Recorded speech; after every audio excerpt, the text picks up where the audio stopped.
दुर्गा पूजा समय मेढ़ भसाणी समय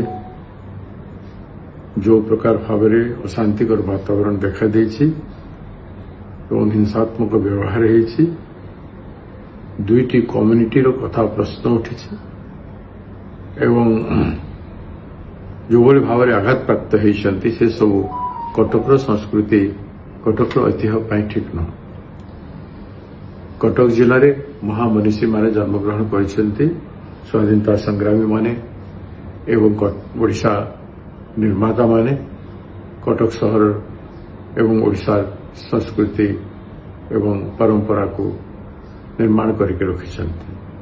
सेही सहर रे सदाबेले भाईचारा रही आसी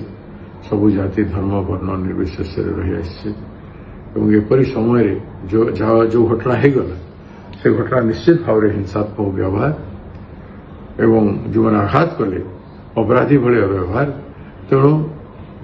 आईन श्रृंखला को नियंत्रण करने पुलिस दायित्व और जिला प्रशासन को चाहिए से मैंने शांति श्रृंखला रक्षा करने यथेष्ट पदक्षेप ग्रहण करतु एवं कौन प्रकार भाव में टेम्परेट नहीं से श्रृंखला रक्षा करने साधु चेष्टा करतु अपराधी जो माने भी हूँ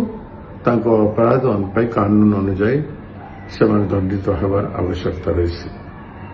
अपराधी कौन जाति किंबा धर्म वर्ण नहीं न था अपराधी को नहीं कि गोटे जाति को गोटे धर्म को जेकोसी धर्म एवं जाति हो ताहाको निंदा करवाटा उचित हम ना आमर संस्कृति परंपरा ओडिशा संस्कृति परंपरा तेणु जहाँ केमती समाधान करा जाय पारिबो आईन अनुजाई केमती अपराधी में दंडित हो पारे और कटक सहर में श्रृंखला केमती रक्षा कर से समस्ते चेष्टारत होगा उचित मु कटकवासी समस्त को अनुरोध करुछि श्रृंखला रक्षा करंतु दयाकरी लोकों हित ओडिशा हित एवं कटकर शांति श्रृंखला रक्षा करने आपण समस्ते आम समस्ते प्रयास कर आवश्यकता रही। नमस्कार।